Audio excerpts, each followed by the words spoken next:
Welcome back to another episode of Life After the Show. Now, this episode is If I Were the New York Yankees GM, Part 2. And something that we're going to be talking about today is the pitchers.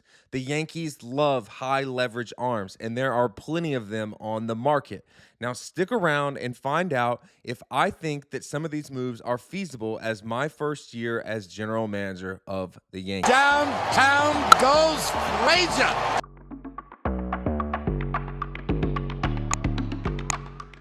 All right, we're back.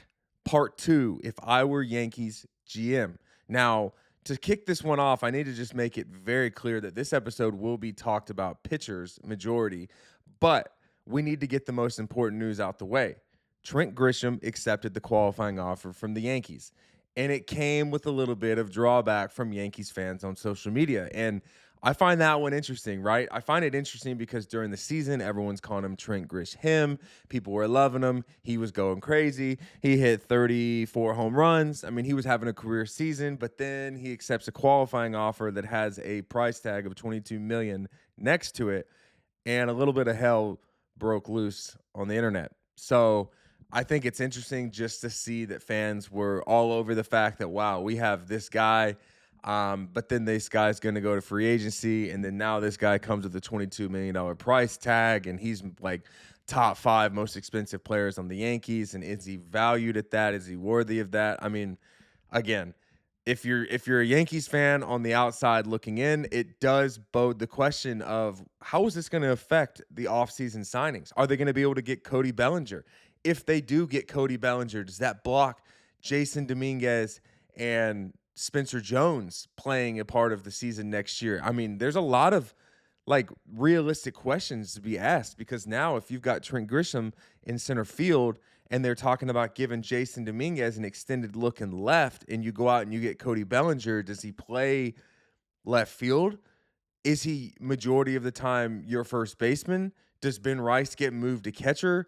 Like, how does all of this factor in for what the next season is going to look like? Because if you're asking me, I mean, again, I'm not on the inside, but if I were to just think about it, I do wonder if the Yankees were a little surprised at the fact that he accepted this qualifying offer. I mean, I don't think they would have offered that to him without knowing that, hey, there's a chance that he will accept this and we're good if he does. I wonder if they thought that he was going to reject it, try to go get a few more years with a lot more money attached to it for another team.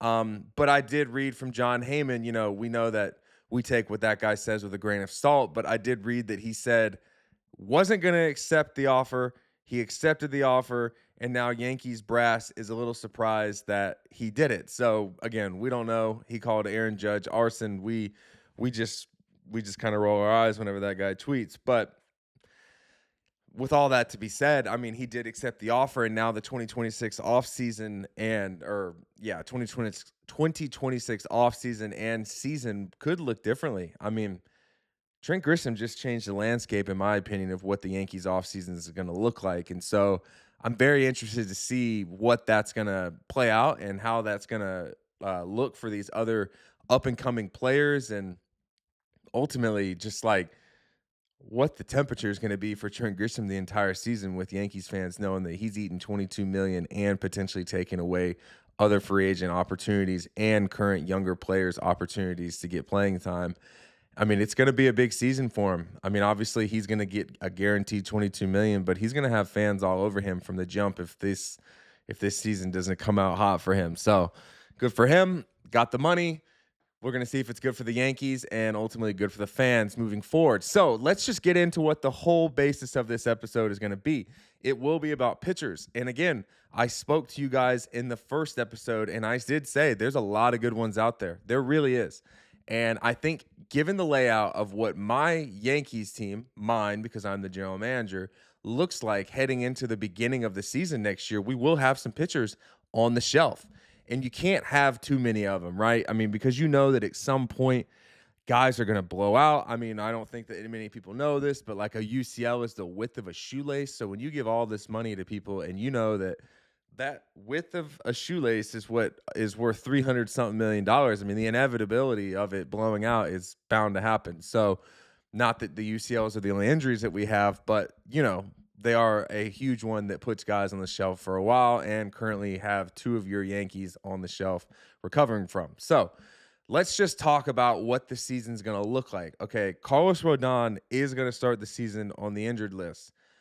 Clark Schmidt will start the season on the injured list. Garrett Cole is coming back from being on the injured list. Now, Garrett Cole has said, and his agent have said, that there will be no limits on what he's got. I know how those Yankees trainers work. They're under the hot seat sometimes with the amount of injuries that they've got stacked up in that training room. So I do have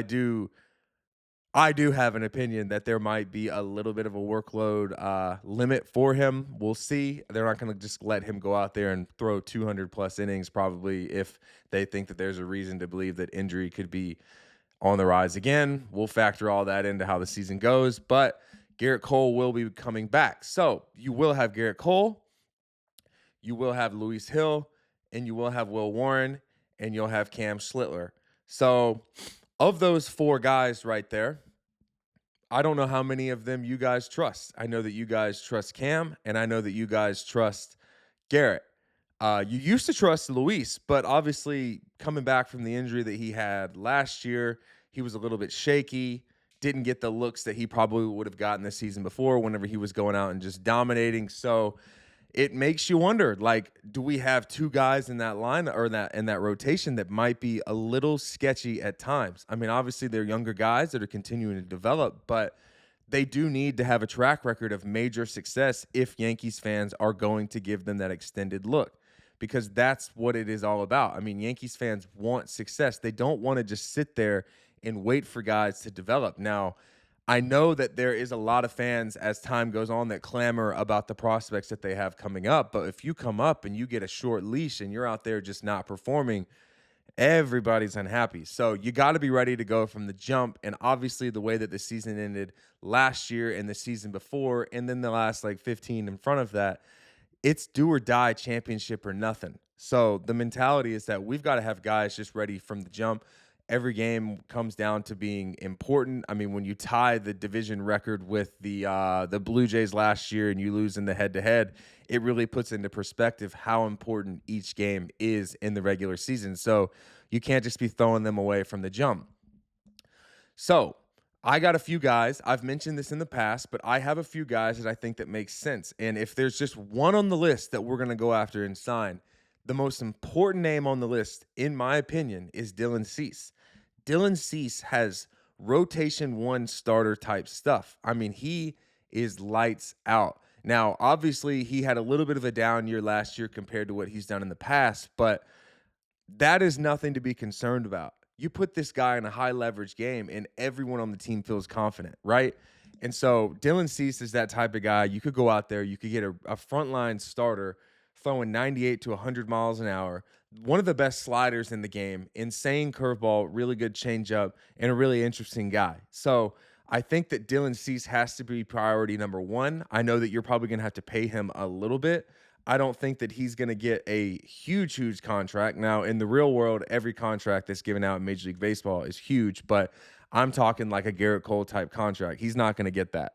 He'll get a big one, but it's not going to be one that could potentially break your back. So I think with the fact that Trent Grisham accepted the $22 million qualifying offer, and then you go out and you get a Cody Bellinger maybe on top of that, and then we try to mix in a few arms, whether that's 1 or 2 relievers, 1 starter. I mean, it's the way that salary cap's gonna look is interesting, because last year I think they were around $304 million. They were a little bit above the $300 million threshold. I wonder if the way that Trent Grisham's signing went, if that means that the Yankees are knowing like, hey, we're going to have to go well above $300 million, or are they going to still try to work within that range? I think that if the Dodgers showed you anything, that the range is right here, and if you want to win, you might have to go up here. So, I mean, I would like to see that happen. Certainly Hal Steinbrenner has enough money to be able to pay those taxes on the salary cap. And we just move from there. I mean, if you want, look, Hal spends a ton of money. He spends more money than any of us watching it each year on this team. Justifying these payments need to be made by winning, and ultimately it's just going to come down to that. So I would love to just see them go out and really just let it eat and really, really go for it because they do have a good roster of players that if you add a few more pieces in this roster, it could pop. So Dylan Cease at the top. I would love to see Dylan, but if you don't get Dylan, the reunion with Michael King makes a lot of sense to me. He turned down the qualifying offer. Dylan Cease turned down the qualifying offer. So if they're turning it down, in my mind, as a first year GM, I would like to think that they think they can get more than $22 million annually per year. So at least you know right there that the next guy that you sign, if it's one of these people that turned down the qualifying offer, they're probably going to be above 22 million. That's going to be another huge chunk of your payroll that gets taken up. But Michael King makes a lot of sense. I know that Michael was liked in the organization. Players liked him. Michael liked being there. And obviously, he had a lot of success there and outside of the org. So, Michael King back in pinstripes makes sense for me. I think it makes sense for a lot of people. But one thing to just note with Michael is that he does have injuries. That could be something that deters the Yankees, given the fact that they have a couple guys right now with injuries going into the season. Michael did have injuries all season last year. So I don't know. I mean, I don't know how that will affect a guy like Michael King getting a look from the Yankees. I don't think that it really will, but everyone will be hyper aware of the fact that there is a little bit of injury history that comes with this guy, but what also comes with him is insane stuff and the ability to go out there and get outs and eat innings. So, got to play devil's advocate at times and pick on the guys that have issues, but there's really no issue with Dylan Cease or Michael King in regards to how they perform on the mound. And again, those are my two top picks. I thought that it was interesting whenever I put Franmer Valdez on there. It got a lot of drawback from fans. I understand. He hit his catcher. He pitched for the Astros, yada, yada, yada. But if you guys won a World Series and he was on the mound at the time that y'all won it, I don't think that y'all would really care. That's really what it's about. So you know how I feel about Valdez. I think that he's a good option to go after. But as far as what Yankees fans want, I got a lot of messages, guys. I got a lot of messages of people being like, we don't want Bregman either. I don't get it. I really don't get it. I got to take a sip of this coffee. I'm dying to drink it. But I really just think that bygones need to be bygones because you're just trying to win, right? You're trying to put the best roster on the field. So as GM, that's what I'm doing here. And that's why I'm targeting guys like Dylan Cease, guys like Michael King. I mentioned it in another video in the past. Another guy that I would absolutely love to see. I did see some traction on his name as far as interest level from multiple clubs. I saw like 10 plus teams saying that they want this guy, and that is Emilio Pagán. He is a high leverage reliever. And again, you put him out there in your bullpen. He replaces a guy like Devin Williams at left, and that's great. I mean, Pagán's track record is really good too. I mean, he loves to throw those fastballs at the top of the zone. He has a high leg lift, pitched for the Rays, pitched for the Reds. I mean, he's got success. So I just believe that if you put more guys out there that have experience in a closer role, then you can kind of just go back and forth and choose which one you want in those moments if one's not available. Because ultimately, you've got Bednar, you've got Luke Weaver, and if you put a Emilio Pagán out there with them, 7th, 8th, and 9th inning are looking really good. So as long as those guys are doing what they're doing, most of the time they're getting those outs and those innings are getting slammed shut. And then you're hearing New York play, and everyone's happy, and the Yankees win. So I would love the fact to see Emilio Pagán. I know he had a 2.88 ERA last year. That is awesome. That's phenomenal. It's probably better than majority of the relievers that the Yankees threw out there. So for me, he would be target number one as far as relief pitchers go.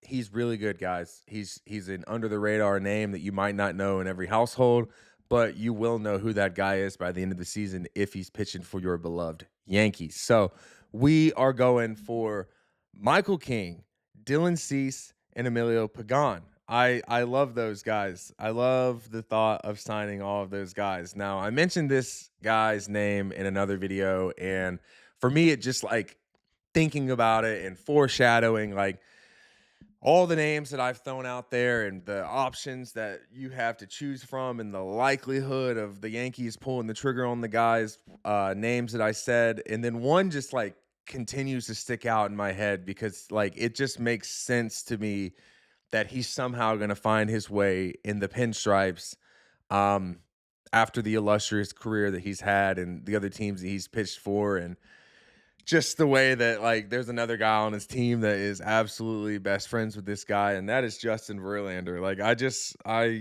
hate it or love it. I just can't not see him in pinstripes next season. I feel like he's the type of guy that fits the role if we're talking about few guys starting on the shelf for the Yankees, a veteran guy. He could eat up some innings, just keeps going out there. I mean, Father Time's undefeated, but Justin Verlander is sure fighting that. And he's just going out. What did he do last year? I think I've got 3.85 ERA. He's like 41 years old. Didn't have a lot of wins, but that's not always an indicator of how you're pitching. I said in the last video, the worst thing that comes to Justin Verlander is his brother. We're going to have to all block that guy if he's there. That's the worst thing that comes with him, unfortunately. But we'll deal with that if that happens. But I just see that happening. I really do. I just, for some reason, see the Yankees like licking their lips at the thought of signing Justin Verlander and just giving that guy another opportunity to, go out there and maybe put a stamp on what his career has been like and figure out how they're going to do that and just ultimately decide right then and there that Justin Verlander fits the mold of being an everyday player or everyday pitcher for the Yankees. That makes absolutely no sense what I said. But Justin Verlander fits the mold of going in the rotation for the Yankees. So I just see that happening. I feel like that one's more realistic than signing a Michael King or a Dylan Cease, unfortunately. But it's not the worst thing that happens. But if that were the guy that they get instead of the two that I just mentioned, that's a problem for me, just given the fact that youth is being passed over a veteran.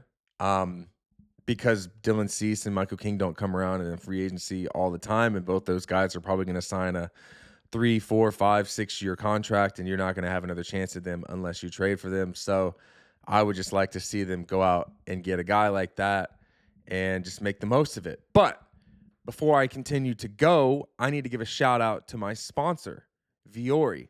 Check this ad out. Look good, feel good, play good. That's the motto. All right, guys, we're hopping in here to give a shout out to the first sponsor of this podcast, which is going to be Viore. We actually are wearing Viore pieces right now, and we actually got the opportunity to go to the store here in Atlanta to pick out some of the pieces. Life After the Show podcast reporting outside of Viore in Buckhead, Atlanta right now. We're about to go inside and shop for some new clothes. I cannot wait. You ready? We're ready, bro. Let's do it.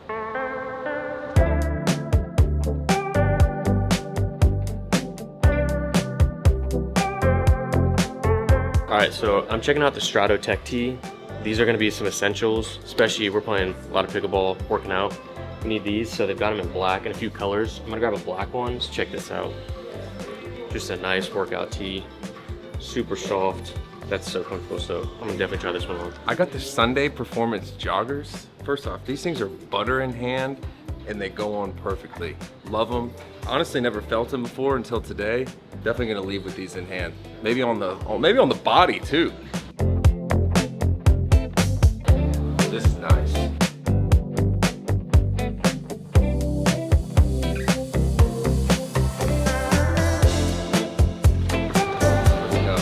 Yeah, so we picked out a few key pieces. The Sunday Performance Jogger was one that we wanted to hit because we both tried them on. They were great. We both got a pair. Love those. There's also the Seaside Pullover Hoodie, which I have right here. I've actually been wearing this a lot as well.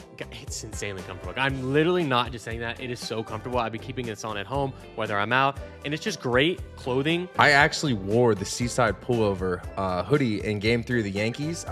Came out of the wash perfect after all those beer showers, so it does hold up true saying that once you wash them, they come out the same. And Viore is an investment in your happiness. For our listeners, they're offering 20% off your first purchase. Get you some of the most comfortable and versatile clothing on the planet at Viore.com/LATS. That's VUORI.com/LATS. Exclusions apply. Visit the website for full terms and conditions. Not only will you receive 20% off your first purchase, but enjoy free shipping on any U.S. orders over $75 and free returns. Go to Viore.com/LATS and discover the versatility of Viore clothing. Exclusions apply. Visit the website for full terms and conditions. All right. Thanks to Viore for sponsoring the podcast. Before the episode completely ends and I just, continue to ramble, I do have a few other names that I like. there might not be as flashy names or names that every fan would be dying to have, but they're really good pitchers that could make sense for a 1 year, maybe 2 year contract with the Yankees, given the fact that the Yankees have some slots in their rotation that will need to be filled. And obviously guys can come in and take those positions and ultimately give them to themselves for the rest of their careers. But there are some guys that you might want to just at least look at. One of them for me, that's an interesting one that I just think, like, as far as like uncomfortable at bats goes, and ultimately, like, what role he could fit into and what he's kind of done in the past, that could make sense for what could happen in the future if you were to sign him and then he's in your rotation, and then all of a sudden maybe you need an extended relief guy instead of a starting pitcher every time. And that's Nick Martinez. He's not a comfy at bat, right? Like, he's got stuff moving every direction. He loves to throw righty on righty changeups, which for right-handed hitters, that's just not often.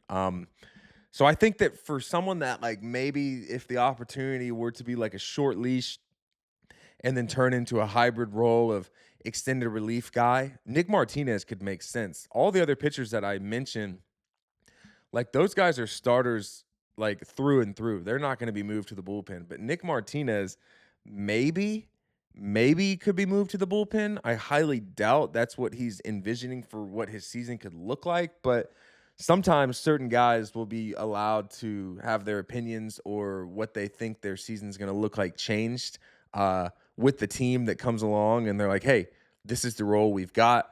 If you want to pitch for our team, this is where we're at. Things could change. And I don't know. I just like the thought of Nick Martinez maybe being a guy that could go from starting pitcher to a relief pitcher, like, real quickly for the Yankees, and ultimately just, eat up some innings for you. So a lot of guys that, you thought were going to be out there aren't going to be out there. How do you even Shota Imanaga, he accepted the qualifying offer for the Cubs, so he went off. Brandon Woodruff accepted the qualifying offer, so he went off the board. There's just a lot of guys that will be free agents that maybe make sense. I mean, another one that's kind of a sleeper name for me would be Brad Keller. He actually pitched around my high school. I know that he threw some relief innings. I know that there's been some chatter about going back to the starting pitcher role because he was a starting pitcher. He's been everything. I mean, he was a starter in high school. I feel like he was a starter in pro ball to begin.